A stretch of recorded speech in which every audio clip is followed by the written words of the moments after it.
మీకేంటంటే రోజు అలవాటు ఉన్న పనిలాగా వచ్చి నించున్నారు మీరు నేను పిలవగానే. అంటే రోజు అంటే షూటింగ్ చేసి చేసి అలవాటైపోయినట్టుంది కదా. ఓకే, మీ పేరు మంగపతి. నిన్న రాత్రి మీరు పెరుగన్నం తిన్నారు, అవునా కదా? చెప్పండి. అన్నీ మీరే చెబుతున్నారు, చెప్పండి. అంటే అడుగుతున్నాను నేను. మీరు అడిగితే నా ఆన్సర్ కూడా మీరే చెప్తున్నారు. ఓకే, ఈరోజు మీరు 9:30కి ఫ్లైట్ ఎక్కడానికి వెళ్ళిపోతున్నారు, కరెక్టా? రాంగ్. 9 గంటలకే. అరగంట ముందు వెళ్తున్నారు, అంతే కదా? అరగంట టైంకి వెళ్తున్నా. మంగపతి గారు, నేను అడిగినటువంటి ప్రశ్నకి సూటిగా సమాధానం చెప్పండి. మీ మీద ఒక కేసు నమోదైంది. ప్రియదర్శి మీ మీద ఒక కేసు వేద్దాం అనుకుంటున్నాడు. దర్శి కూడా ఈ సంగతి తెలుసో లేదో తెలియదు, కానీ ఈ సినిమాలో హీరో ప్రియదర్శినో హర్ష్ రోషనో కాదు, మంగపతి అనేటువంటి నేను అని మీరు అంటున్నారు అని ఒక అపవాదు. ఇది ఎంతవరకు నిజం? 14th మీకే తెలుస్తుంది.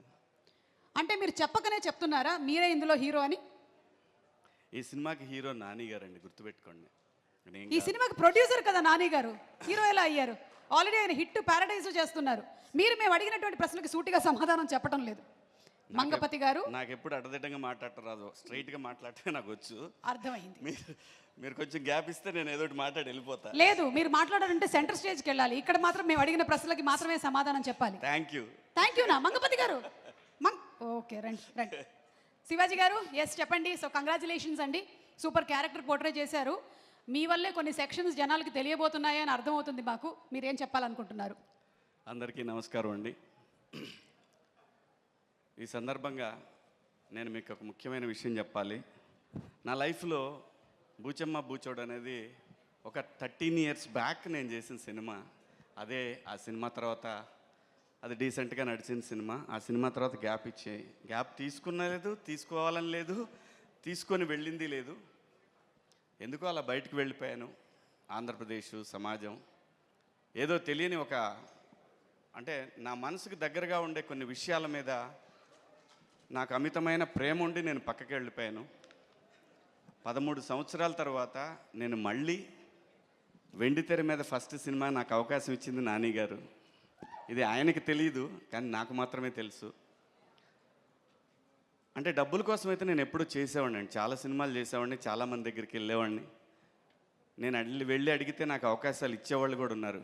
కానీ నేను ఈ పరిశ్రమకు వచ్చిన తర్వాత ప్రతి అవకాశం నా దగ్గరకు వచ్చింది. అది నా అదృష్టం. సో అలాగే ప్రయత్నం చేద్దాం అనుకుని సొంతగా ఒక సినిమా స్టార్ట్ చేద్దాం అనుకున్నా కూడా ప్రకృతి నాకు సహకరించలా. కానీ మళ్ళీ సినిమానే పిలిచి ఇదిగోరా ఇది నువ్వు చెయ్యాలి అని చెప్పి ఒక 40-50 స్క్రిప్ట్లు, మోర్ దాన్ 40-50 అండి, ఒక 60 స్క్రిప్ట్లు ఆఫ్టర్ ఈ వెబ్ సిరీస్ ఈ బిగ్ బాస్ నుంచి వచ్చిన తర్వాత నేను విన్నాను. అందులో నాకు మొట్టమొదటిగా బాగా నచ్చింది Mangapathi character. That A artist అయినా కూడా ఒక గ్యాప్ వచ్చిన తర్వాత ఒక మంచి బ్యానర్లో ఒక మంచి సినిమాలో రావాలని కోరుకుంటాడు. భగవంతుడు నాకు ఆ విధంగా నానిగారి బ్యానర్లో నాకు ఈ అవకాశం ఇచ్చినందుకు నానిగారికి ఆ భగవంతుడికి ఇద్దరికీ కృతజ్ఞతలు తెలియజేసుకుంటున్నాను. ఇంకా ఈ సినిమా విషయానికి వస్తే, ప్రపంచంలో ఏ సినిమా ఆడినా, అందులో తెలుగు సినిమా ఏది ఆడినా కూడా మీరు పాన్ ఇండియా లేదంటే బాహుబలి 1, 2, పుష్ప, ఎదర్ దసరా ఆర్ నాని గారి ఎనీ ఫిలిం, బ్లాక్ బస్టర్ అయిన ఏ సినిమాలో అయినా కామన్గా ఉండే ఒకే పాయింట్ ఎమోషన్,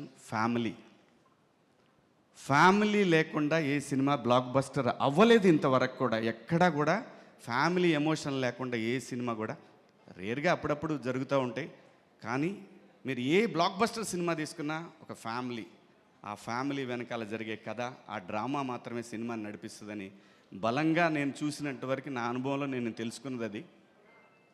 అలాగే ఈ సినిమాలో ఇండియాలో హిందూ సంప్రదాయంలో ఆడపిల్ల ఉన్న ప్రతి కుటుంబంలో కూడా మంగపతి ఉంటాడు.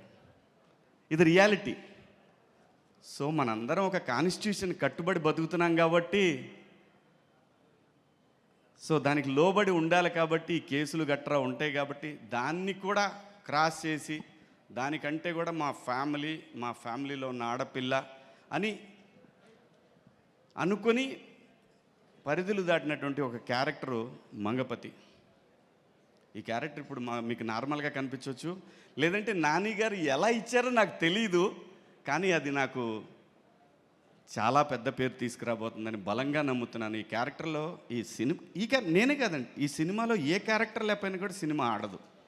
అంత అద్భుతంగా డిజైన్ చేశాడు డైరెక్టర్. అలాగే దాన్ని యాక్సెప్ట్ చేసిన నాని గారు, నిజంగా నాని గారి బ్యానర్ మనస్ఫూర్తిగా నేను ఓ సూపర్ గుడ్ ఫిలిమ్స్ లాగా కొత్త డైరెక్టర్లకి చాలామందికి పిలిచి చౌదరి గారు స్క్రిప్ట్ విని ఆ డైరెక్టర్ మీద వదిలేశారు. అలాగే ఈ సినిమాకి కూడా చూశాను నేను, ఎందుకంటే నేను ప్రొడక్షన్ చేస్తాను.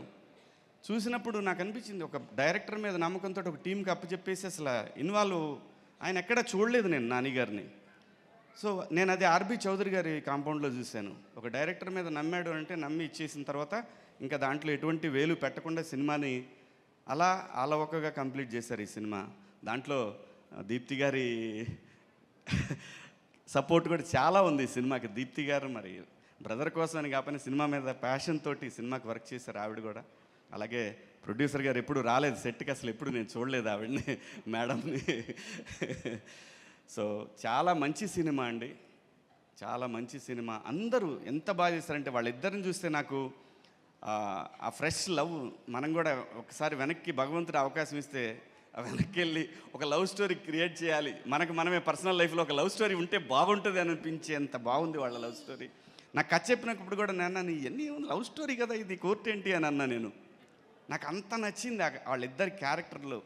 అలాగే ప్రతి ఒక్క క్యారెక్టర్ కూడా అంత బాగా డిజైన్ చేశాడు దర్శి. తనది ఒక డిఫరెంట్ టైమింగ్ అనమాట దర్శిది. ఎంటరా తను స్లోగా చేస్తాడు ఇంతే మాట్లాడంటే స్క్రీన్ మీద చూసినా నాకు అర్థమైంది, ఓకే తనది ఒక స్టైల్ చాలా బాగుంది. అందరూ ప్రతి ఒక్క పాత్రని అద్భుతంగా చేశారు ఈ సినిమాలో. స్క్రీన్ మీద కాకుండా బ్యాక్గ్రౌండ్ హీరోస్ అంటే first Dinesh, second music director. వీళ్ళిద్దరి సహకారంతో ముందుకు నడిపిన డైరెక్టర్. వీళ్ళ ముగ్గురు ఈ సినిమాకి పెద్ద ఎసెట్ అండి, నమ్మండి.